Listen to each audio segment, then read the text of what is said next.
आप सभी लोगों को मेरा शिव बंधन। आज फिर कुछ नए उपायों के साथ आप लोगों के समक्ष आई हूँ। वैसे तो यूँ हमेशा ही कहती हूँ कि कुछ नए उपाय नित लेकर आप लोगों के लिए आती ही रहती हूँ, आती ही रहूँगी। लेकिन उससे पहले मैं ये कहना चाहूँगी कि अगर आप लोगों को मेरे बताए हुए उपाय, मेरे बताए हुए रेमेडीज़, मेरी बताई हुई बातें, मेरे चैनल, मेरे वीडियोज़ अगर पसंद आते हैं, अगर मेरे द्वारा बताए हुए उपायों को करके आपके जीवन में थोड़ा सा भी परिवर्तन आता है, तो प्लीज़ मेरे इस चैनल को सब्सक्राइब करना बिल्कुल भी मत भूलिएगा। साथ में एक बेल बटन है, उसे ज़रूर दबाइए ताकि मेरे नेक्स्ट वीडियो के नोटिफिकेशंस आप लोगों को मिलते रहें। लाइक कीजिए, कमेंट कीजिए, शेयर कीजिए। लाइक कीजिए क्योंकि अगर आप लाइक करते हैं तो मुझे खुशी मिलती है कि इसका मतलब जो चीज़ें मैं आप लोगों को बता रही हूँ वो कहीं ना कहीं आप लोगों को फ़ायदा कर रहे हैं। शेयर करते हैं तो लगता है कि मेरी बताई हुई रेमेडीज़, मेरे बताए हुए उपाय अगर आपको फ़ायदा कर रहे हैं तो आप उसको आगे शेयर कर रहे हैं ताकि और लोगों को भी फ़ायदा हो जाए। कमेंट करते हैं तो अगर आपके मन में कोई बात होती है तो मैं हमेशा कहती हूँ कि अगर कोई भी प्रश्न आपका है तो उसे ज़रूर पूछिएगा। मैं पूरी कोशिश करूँगी कि आपकी पूछे गए प्रश्नों का मैं जवाब दे सकूँ। तो चलिए आज छोटे छोटे से कुछ उपाय लेकर मैं आप लोग के समक्ष आई हूँ। उपाय बहुत छोटे हैं, हमेशा कहती हूँ कि उपाय वही लेकर के आती हूँ जिनमें ज़्यादा खर्चा नहीं होता है। दूसरी बात ये होती है कि अगर उन उपायों से आपको कोई फ़ायदा नहीं होगा तो नुकसान बिल्कुल भी नहीं होगा। इसलिए उठा लीजिए पेन और कॉपी और लिखिए कुछ छोटे छोटे से उपाय और करके देखिए। हो सकता है ये छोटे छोटे से उपाय आपके जीवन में बड़े बड़े परिवर्तन लेके आ जाए। तो करना ये है कि सुबह उठकर अगर घर की मालकिन एक लोटा पानी घर के मुख्य द्वार पर डालती है तो घर में लक्ष्मी देवी के आने का रास्ता खुल जाता है। देखिए ये उपाय बहुत छोटे छोटे से होते हैं लेकिन कई बार वाकई में हमारे जीवन में बहुत बड़े बड़े परिवर्तन ले आते हैं। हम दुनिया भर के उपाय करते हैं, पूजा पाठ, दान पुण्य, न जाने क्या क्या करते हैं और फिर भी हमें उसके फल प्राप्त नहीं होते। और कई बार ये छोटे छोटे से उपाय जो कि हमारी रोज़मर्रा की ज़िंदगी को प्रभावित भी नहीं करते हैं और ना ही हमें कोई परेशानी में डालते हैं। एक छोटा सा उपाय होता है, एक छोटा सा रूटीन होता है, अगर हम अपने जीवन में उनको अपना लेते हैं तो ये छोटे छोटे से उपाय भी हमारे लिए बहुत कारगर साबित हो जाते हैं। अगर आप चाहते हैं कि घर में सुख शांति बनी रहे तो हर एक अमावस्या के दिन घर की अच्छी तरह से सफाई करके घर में जितना भी बेकार सामान है उसको बाहर निकाल दें और घर को अच्छी तरीके से साफ करके कच्ची लस्सी का छींटा पूरे घर में दें और अगरबत्ती जलाएं। तो ऐसे जितनी भी नकारात्मक ऊर्जाएं जो होती हैं वो घर से बाहर चली जाती हैं और घर में सकारात्मक ऊर्जाओं का वास होता है। रिश्तों में मधुरता आती है। जितने भी ऐसी चीज़ें हैं जो हमारी लाइफ को ख़राब कर रही हैं उनमें हमें फ़ायदे नज़र आने लगते हैं। ये भी एक बहुत छोटा सा उपाय है जो कि आपको अपनी रोज़मर्रा की ज़िंदगी में अपनाना है और इससे आपके जीवन में बहुत बड़े परिवर्तन आएंगे, ऐसा मुझे पूरा विश्वास है। ठीक है, महीने में 2 बार किसी भी दिन घर में उपला जलाकर लोबान व गूगल की धुनी देने से घर में किसी भी प्रकार की ऊपरी हवा हो, नज़र हो या कोई ऐसी असाध्य बीमारी हो जो काफ़ी समय से चली आ रही है और जिसका कोई इलाज नहीं मिल पा रहा है, दुनिया भर की दवाइयाँ भी कर ली हैं लेकिन फिर भी वो बीमारियाँ घर से नहीं निकल रही हैं, तो मैं हमेशा कहती हूँ कि घर में धुनी देती रहनी चाहिए।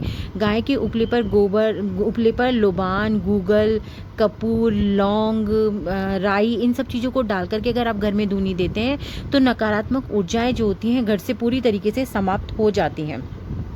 आपके घर में अगर अग्निकोण में पानी की टंकी रखी हो तो घर में कर्जा व बीमारी कभी समाप्त नहीं होती हैं।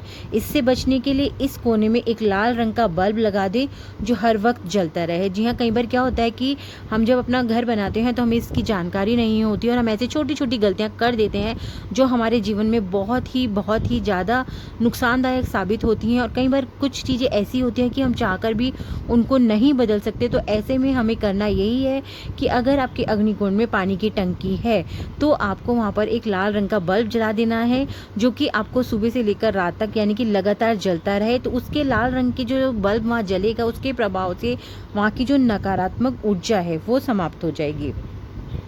नमक को कभी भी खुला ना रखें। जी हाँ, नमक को कभी भी खुला नहीं रखना चाहिए, उससे जो उसकी एक शक्ति होती है वो ख़त्म होने लगती है। घर में सुख शांति ना हो तो पीपल पर सरसों के तेल का दिया जलाना चाहिए और जलाकर काले उड़द के 3 दाने दिए में डालने चाहिए। ऐसा 3 शनिवार शाम को करें। देखिए आपको इन चीज़ों में बहुत ज़्यादा परिवर्तन नज़र आएगा, आपको दिखाई देगा, खुद महसूस होगा कि आपके घर में सुख शांति जो है वो दिन प्रतिदिन बढ़ती चली जा रही है। दुर्घटना या सर्जरी का भय हो तो तांबे के बर्तन में गुड़ हनुमान जी के मंदिर में देने से बचाव होता है। और अगर सरसों के तेल का दिया वहीं जलाएं और वहीं बैठकर हनुमान चालीसा का पाठ पढ़ें और हलवा चढ़ाएं तो काफ़ी बचाव होता है। और ऐसा अगर आप 4 मंगलवार को करेंगे तो आपको इसका बहुत ही अच्छा प्रभाव नज़र आएगा। देखिए, फिर वही कह रही हूँ कि छोटे छोटे से उपाय बता रही हूँ, लेकिन करके ज़रूर देखिएगा अगर आपको लगता है। देखिए, हमेशा कहती हूँ कि उपाय कोई भी कीजिएगा, अगर आप पूरे विश्वास के साथ करते हैं, पूरे इस पॉजिटिविटी के साथ करते हैं कि जो भी उपाय आप कर रहे हैं उससे आपको पॉजिटिव रिजल्ट ही मिलेगा, तो ये उपाय बहुत जल्दी असर करते हैं। ये भी हमेशा कहती हूँ कि किसी को उपाय जो होते हैं तुरंत असर कर जाते हैं, किसी को धीरे धीरे असर करते हैं और किसी को बहुत से उपाय ऐसे भी होते हैं जो असर नहीं करते हैं। इन सब चीज़ों पर जो प्रभाव होता है वो हमारे कार्मिक का होता है, कई बार हमारे ग्रहों का होता है, कई बार हमारे आसपास की जो नेगेटिव ऊर्जाएं होती हैं उनका होता है। तो इसीलिए उपाय करने के बाद तुरंत परेशान मत हुआ कीजिएगा कि हमने ये उपाय कर लिया लेकिन हमें तो परिवर्तन नहीं हुआ है। ठीक है। दूसरा है, भाई बहनों से अगर कोई समस्या हो तो 1.25 किलो गुड़ जमीन में दबाने से समझौता हो जाता है और ऐसा आप मंगलवार को करें।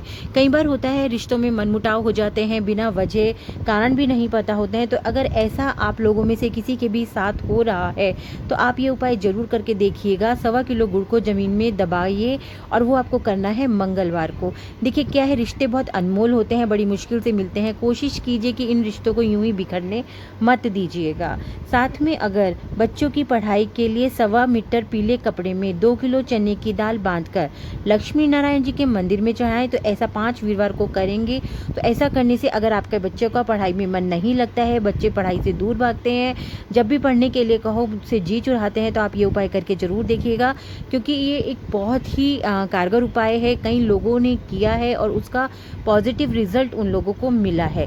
इसीलिए कहती हूँ कि वैसे भी मैं हमेशा ही कहती हूँ कि मैं यहाँ पर वही उपाय लेकर आने की कोशिश करती हूँ जिन उपायों से मेरे से जुड़े हुए लोग, मेरे क्लाइंट्स, जितने भी लोग मुझसे जुड़े हैं उन लोगों को फ़ायदा हुआ है और उन्होंने मुझ उसका पॉजिटिव रिजल्ट दिया है। तो मेरी कोशिश रहती है कि आप लोगों के लिए वो उपाय मैं यहाँ पर लेकर आऊँ। कमर गर्दन में तकलीफ रहती हो तो दोनों पैरों के अंगूठे में काला धागा बांधने से इसमें काफ़ी आराम होता है। बस इतना ज़रूर कहूँगी कि अगर ये जो दर्द आपके हो रहा है इसकी कोई वजह बड़ी ना हो तो आप ये एक छोटा सा उपाय है करके ज़रूर देखिएगा। अगर ये कमर का दर्द या गर्दन का दर्द आपके किसी ऐसे ही हो रहा है तो इसको करने से आपको इसमें आराम मिलेगा। ठीक है।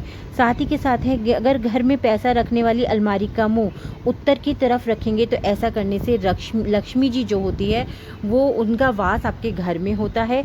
ये उपाय ज़रूर कीजिएगा। ये हमेशा मैं वास्तु के उपायों में हमेशा बताती हूँ कि आपको अपनी अलमीरा का मुंह किधर की तरफ रखना है। घर में किसी भी कार्य के लिए निकलते समय पहले विपरीत दिशा में 4 कदम आ जाएं, उसके बाद कार्य पर चले जाएं। ऐसा करने से आपके कार्य जरूर बनेंगे। कई बार होता है कि हमारे बहुत से कार्य ऐसे होते हैं जो बनते बनते बिगड़ते रहते हैं, तो ऐसा करने पर अगर आपको बाहर जाना है तो उससे पहले आप उसकी विपरीत दिशा में 4 कदम चलिएगा और फिर काम पर निकलेगा। देखिएगा आपके काम कितने आसानी से बनते चले जाएंगे और जितनी भी रुकावटें आ रही हैं वो ख़त्म होती चली जाएंगी। इसी के साथ अपना ये वीडियो मैं आज यहीं समाप्त करती हूँ, लेकिन फिर यही कहूँगी कि अगर मेरे चैनल, मेरे वीडियो आप लोगों को पसंद आते हैं तो प्लीज़ सब्सक्राइब करना बिल्कुल भी मत भूलिएगा। साथ में एक बेल बटन है उसे ज़रूर दबाइएगा। इसी के साथ सभी को मेरा शिव बंधन, शुभ रात्रि।